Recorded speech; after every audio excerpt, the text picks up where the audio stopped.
All right, Rob. Last night, we had a Monday night game that you said it. You took the Vikings and the points, and you I won did. money because they gave you more than the points. They got won an the game outright. victory. I just Yes. thought that they would cover. You know what I mean? That the What was the 49ers spread? Was it 7? 7 points, which on the road, just thinking that the 49ers would bounce back after their bad, right? After their Lost bad to performance to Cleveland. Yeah, and they did anything but Vikings win 22-17. And look, the 49ers' vaunted defense was horrific. Kirk Cousins looked like Captain Kirk. Like Very he was nice. a space age, right? Thank you. Like he was from another world, right? I mean, he was Rob, that might have been the best game of his career. I mean, especially in prime time. I was going to say he played so poorly in prime time. It was shocking to watch. 378 yards passing, 2 touchdowns, a pick, 35 for 45, but he was fantastic. And, we know the Niners have a great defense, but last night they had nothing for And we talked Minnesota. about it earlier, Chris. They couldn't stop them on third down. I mean, no. That was the bugaboo all night. Yep. They only forced one punt, Rob. So I thought the defense was the Niners' biggest problem. I thought Brock Purdy played solid, not great, but he played a solid game through the first 3 quarters.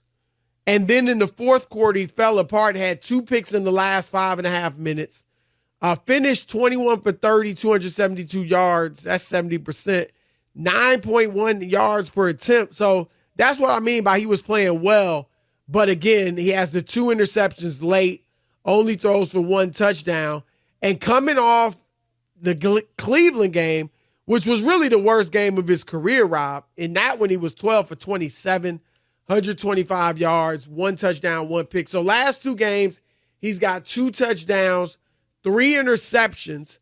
After their blowout of Dallas when they were 5-0, I thought he was the MVP at that point.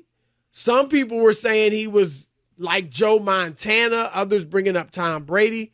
The hype was through the roof, and now there are some people certainly stepping off that bandwagon, if not saying he's fugazi altogether. So what is your take on Brock Purdy at this point now? I think this is the other shoe that was going to drop eventually because people kept saying, and that's why all that stuff was premature, Chris, and as well as he played, and no one's taking that away from him, it was still less than a season, 1 full season of even action. to this point, he hasn't. Right? He hasn't even played. He started 12 games. He's 10-2. Right. Yeah. Okay. Like it's just not enough. There was just not enough to be able to crown anybody from that amount of time. And this is what we kept talking about. This is what I was saying to fans about, that at some point, like, he could play well during the regular season.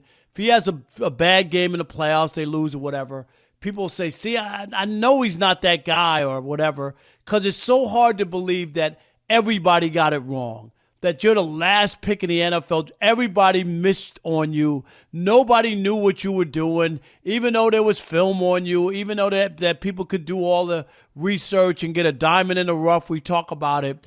And how in the world did NFL scouts miss it so badly? And I'm not sitting here telling you he's a bum, he can't play. But I think what we've seen the last couple of weeks, we might start to see, especially if he doesn't have all of his weapons. Last night, for 49ers fans, they had to be sick to see him throw 2 picks, Chris, in the final 5.5 minutes in a game that they had a chance to win. You know? Yeah, well, I think, he's already had some good playoff games. His debut against Seattle, No, he threw 3 I'm not saying touchdowns that. and for over 300 I'm saying, yards. but once if they don't get to where they're supposed to, or they lose in the Super Bowl because he has 2 picks, they'll always go back because he wasn't a blue chipper.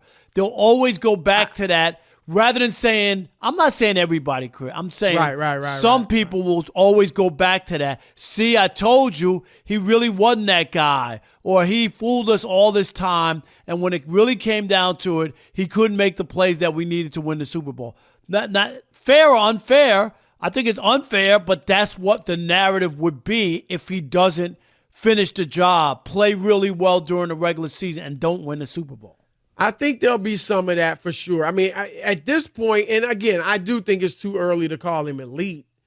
But if he Rob, with what he did, winning his first 10 games, having the highest passer rating in the history of the league, to your point, if he had been a first or even second round pick, I think people would have been praising him to high heaven.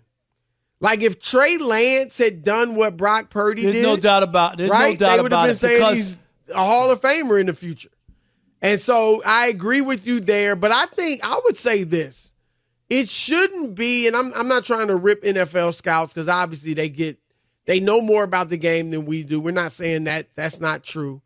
But they get a lot right. But they also get a lot wrong. And Rob, we've done it before. But I mean, Jamarcus Russell, Cardell Jones, Marcus Mariota, Sam Darnold, Zach Wilson. We could go on and on about the top picks, Josh Rosen, the 10th pick, that have not panned out.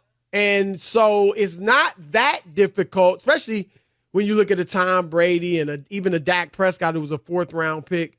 You know, guys that weren't expected to do anything and have turned out to be really good quarterbacks. And we could name even more than those two. So I don't really hold it against him that he was Mr. Irrelevant. But, you know, I actually think, Rob, that this is actually good for him. Now, it may drown him. He may get exposed. I don't think so. I believe in him to be at least a good quarterback. But this stretch of games that he's going through, I think will kind of make or break him in that regard. Because, Rob, you knew adversity was coming, right? I mean, it was just too easy. It came too fast. First 10 games he starts, he wins. He beats Tom Brady. He wins 2 playoff games, throws for 300 yards and 3 touchdowns in his first playoff game, has the highest passer rating in the history of football. And as I said, people comparing him to Montana and Brady, like it was just everything he touched was turned into gold. Last night, Rob, was his first game with 2 interceptions. And so I think he needs to go through this because you talked about getting the Niners where they want to go, which is, of course, winning the Super Bowl. That's not going to be easy. And so he needs some adversity. I don't just mean in game, that too. But I mean, he needs to show what he's made of.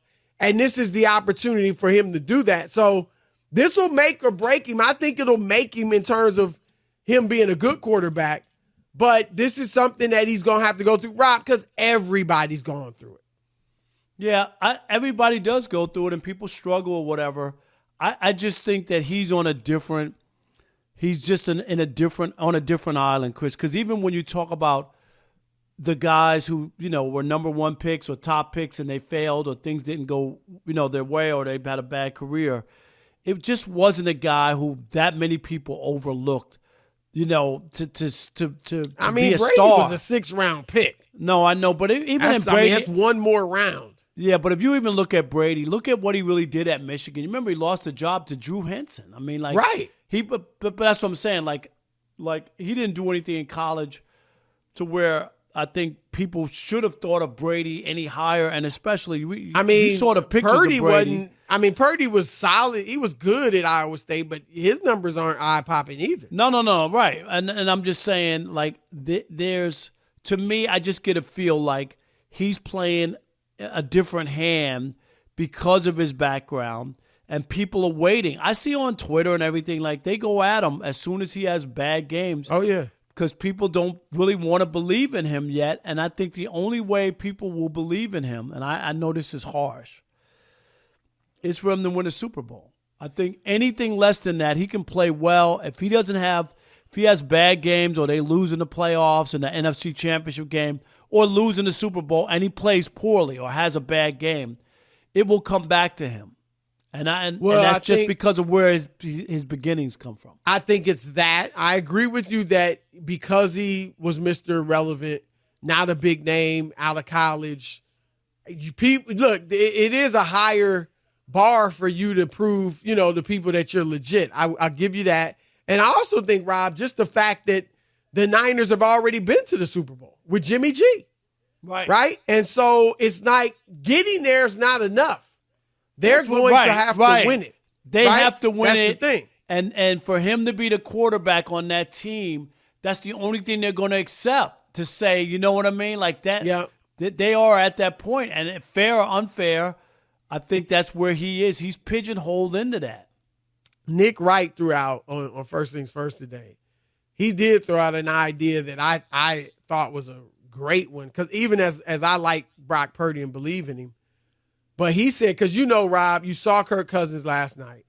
You know his relationship with Kyle Shanahan from Washington. And the Vikings, now they might actually be putting something together. But he was talking about the Niners trading for maybe Brock Purdy for Kirk Cousins if the Vikings want to go in a whole different direction. Kirk Cousins, Rob, on that Niners team, as much as I like Purdy, there's no doubt Kirk Cousins is better. I love that idea if I'm the Niners. And certainly Cousins would waive his no trade. And Minnesota won't do anything until the season's over. Like they know that they're out of it. But they're 3-4. Well, now they're right. They're the AC right now, Rob, in the West. Right. No, that's what I'm saying. Sorry, in the NFC. NFC, right.